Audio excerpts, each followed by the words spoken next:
I've waited more than a month to do this, but now it's finally time to tear off the plastic and we're going to take a look at the X-Men Age of Apocalypse Omnibus. Check it out.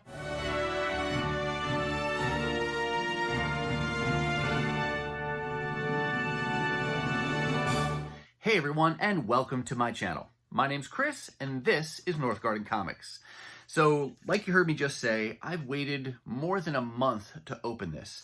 I want to say this Age of Apocalypse Omnibus, it's a reprint. So I think the original one came out in like 2015, 2016 kind of time frame. This reprint just came out in 2021, but it came out in like early to mid-June, and then I got it shipped to me because I had it pre-ordered, and now it's August, so I'm finally getting around to opening this, and I wanted to wait until we could do that together so I could share this with you. And I'm really excited for this omnibus. I'm not a big omnibus collector. I have two now with this one. I have X-Men Inferno and now Age of Apocalypse, and this one's significant to me because this was really the first big event that really I was all into when I was collecting comics back in the mid-90s at this point. I was in college, and I remember there were like 10 different X-Men titles, and every week something new was coming out, and it all tied into this Age of Apocalypse event. And just off campus, we had a comic book store, and so I was there every week getting the new issues, and I had friends who were reading it with me, so it was definitely a significant event for me in my early days of comic collecting. So really happy to have this omnibus, but I still am primarily a single issues collector. That's my favorite thing to collect, but I really like the presentation and the oversized artwork and the way it looks on my shelf. There's lots of reasons why I like the omnibus format, but I'm reserving that for characters and stories and events that are really my favorites. So for me, that's some of these X-Men events like Age of Apocalypse, and then other books like Transformers, which I love so much.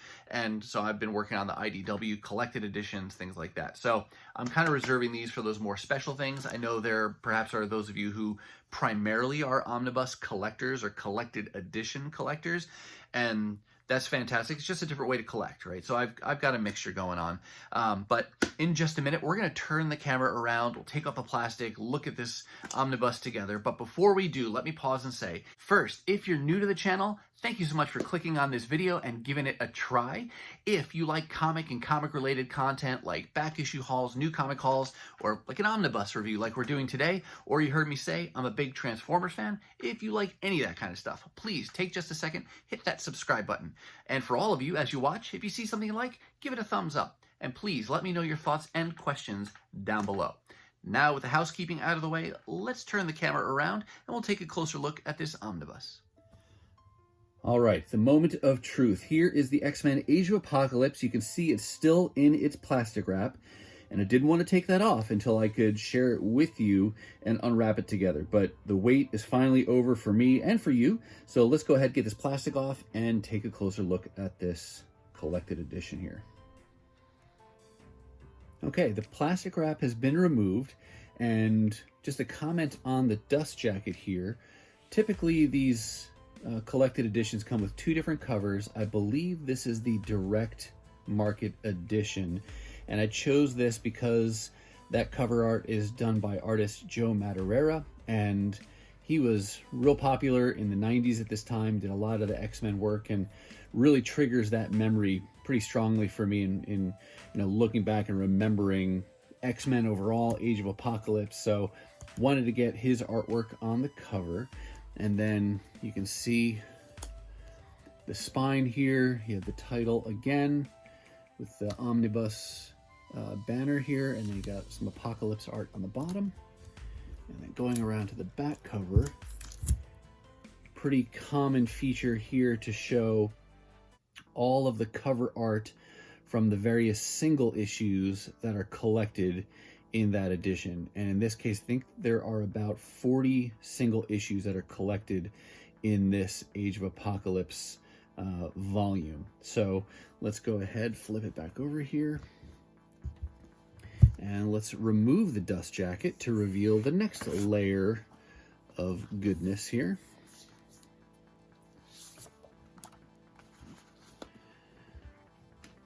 So love when they do this, when you get a nice wraparound cover art on the actual hardcover itself.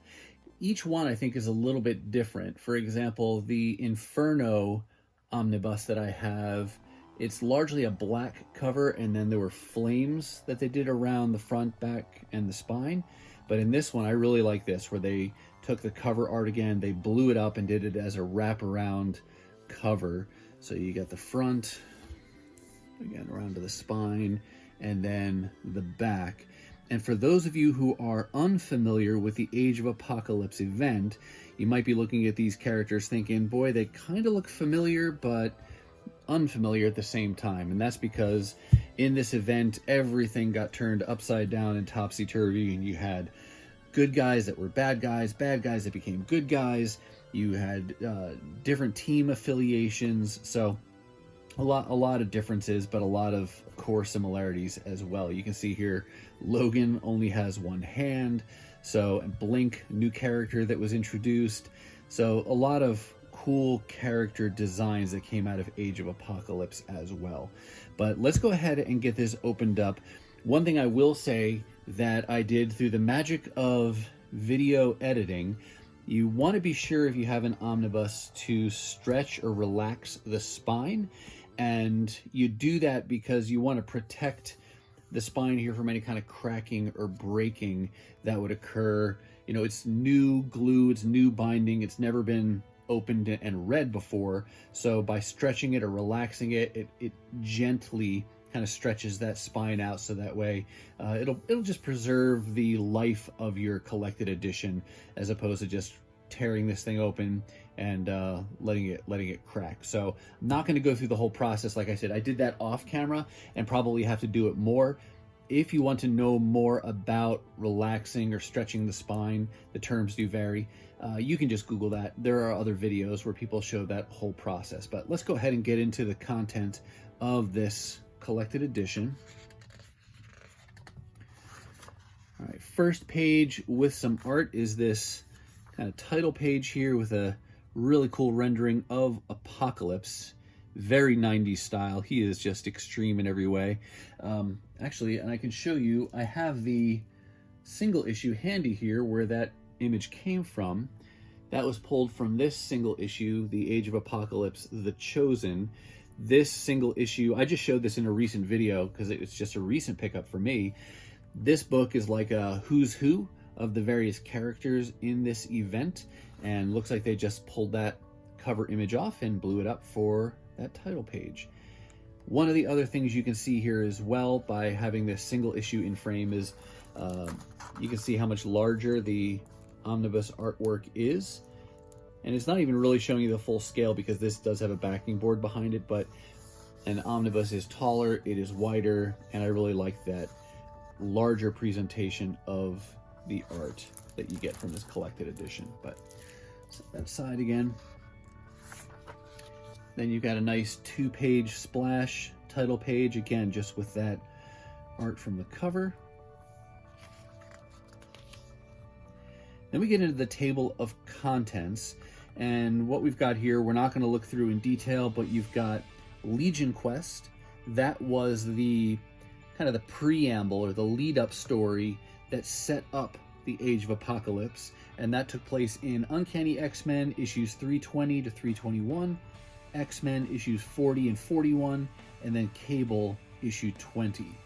And just brief summary of what happens in this story is that Legion gets it in his mind to go back in time, and he wants to kill Magneto before he became Magneto. It was during the time where Eric Lensher and Charles Xavier were still friends, and he figures if he gets Magneto out of the way, that would improve his relationship with his father, Charles Xavier. Well, he goes back in time, some of the X-Men follow, and in the midst of this fight, he's trying to kill Magneto, and Charles Xavier jumps in between them, and Legion winds up killing his dad, Charles Xavier, instead of Magneto. And what that does is, of course, it causes time and reality to alter because Legion killed his dad. Legion ceases to exist. The X-Men disappear, and the timeline is rewritten. And because Charles Xavier was killed, that changes several things. One, Magneto doesn't become evil. He actually picks up the mantle of Charles Xavier's dream for peaceful coexistence between mutants and humans. And it also opens the door for Apocalypse to come in and take over because Charles Xavier and his X-Men are not there to stop him. So changes all that, and that's why you get the Age of Apocalypse. And then all of these different titles are the different team books and individual books that tell that story over the course of 4 issues each. And then you have the 2 bookend one-shots with X-Men Alpha, X-Men Omega, and then there's that Age of Apocalypse, The Chosen.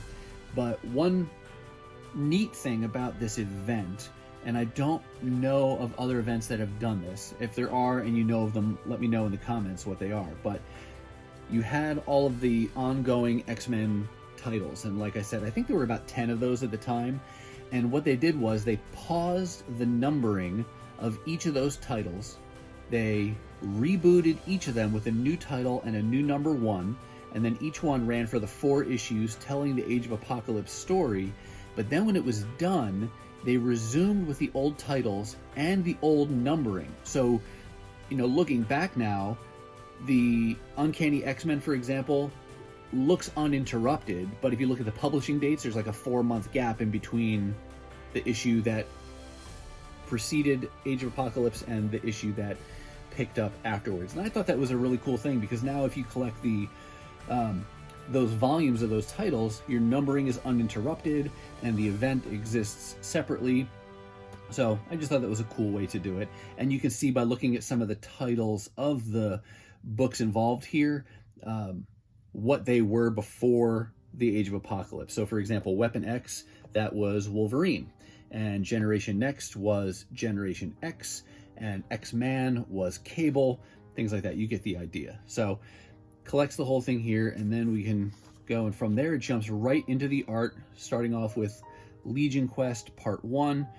And there are just some great creative teams through this era of X-Men books. You heard me mention a couple times Joe Madureira.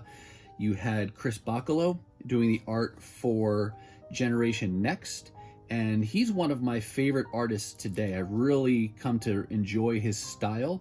And at the time, I don't know, maybe it was the 90s and I was more enamored by art like Joe Madureira because it was fitting of the time. But Chris Bachalo's art, I did not dislike it, but it didn't jump off the page at me that I can remember. But it's definitely grown on me over time, and really appreciate his style now. But you've got, was it Andy Kubert who was drawing in here as well. You can see some of the different character designs.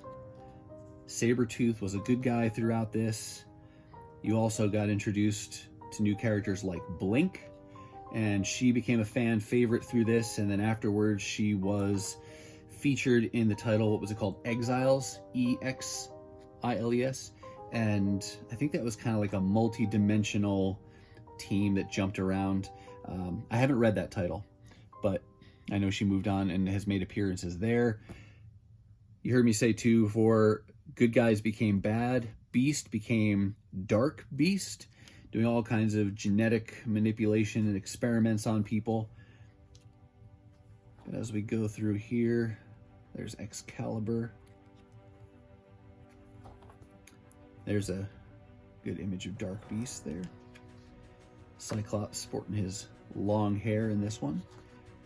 And I think in this, through the Weapon X title, I think Logan and Jean Grey are a couple. Here's Bishop. This has been a theme that gets used in many comic book event stories. Age of Apocalypse was not the first, and certainly not the last. But you heard me say that when Legion killed Xavier, you know, it altered the timeline, and some of the X-Men had gone back in time with him. and Bishop was one of those. And Bishop is the only one, I think it was because of Cable's intervention, but Bishop is the only one, when the timeline changed, he's the only one who remembered that things are not the way they're supposed to be. And so he's featured throughout trying to reset or correct the timeline. And ultimately he does, right? You know, these events, though they say they're going to change the status quo forever, it's only temporary, and some things stick perhaps, but most things go back to normal. I don't remember the details of how the Age of Apocalypse came to an end. And that's another fun aspect of going back and rereading some of these stories.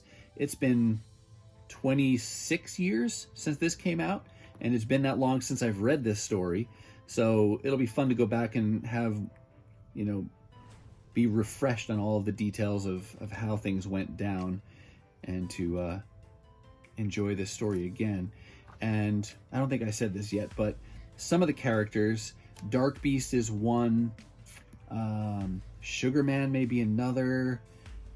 I want to say there's others too, but you know, a lot of times in these events, there are characters from this altered timeline that one way or another make their way into the Earth 616 or the Prime universe and continue to get involved in stories. And, you know, like I said, Dark Beast, Sugar Man, some of those characters do that as well as a result of this. Blink, like I said, she's another one that comes back.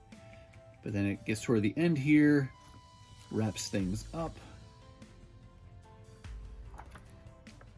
And things will be reset. Sugar Man was a character, he kind of freaked me out when I first read him. Just creepy looking. This is pages from that Age of Apocalypse, The Chosen, where it just tells you about the characters, their team affiliations, things like that.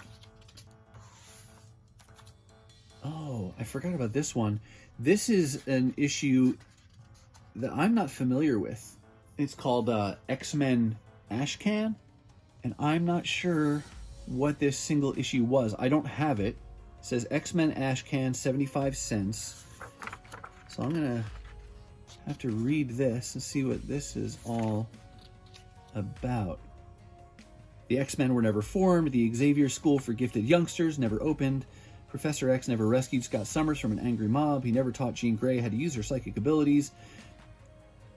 Ultimately, down here, the X-Men never formed, but in their ashes, another team was born, the amazing and astonishing X-Men. So maybe this is just a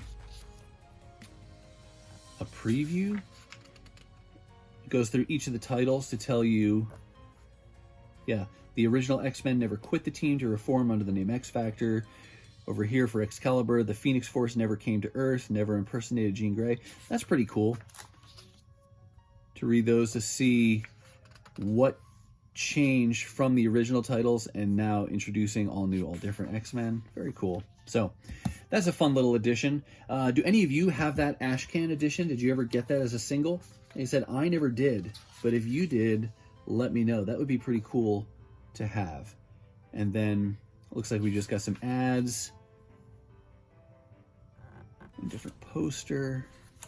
So this is cool. And another neat feature about something like an Omnibus is you get some of these extra features that you wouldn't have gotten in the single issues. So, oh, this will be the last thing I show you. This page represents the only books, besides that Ashcan, the only books that I don't have from the Age of Apocalypse. And that's these, it's like a gold foil type of a cover that they did. These are all saying they're trade paperbacks, but I think they did them for, I thought they did them for some of the number ones as well.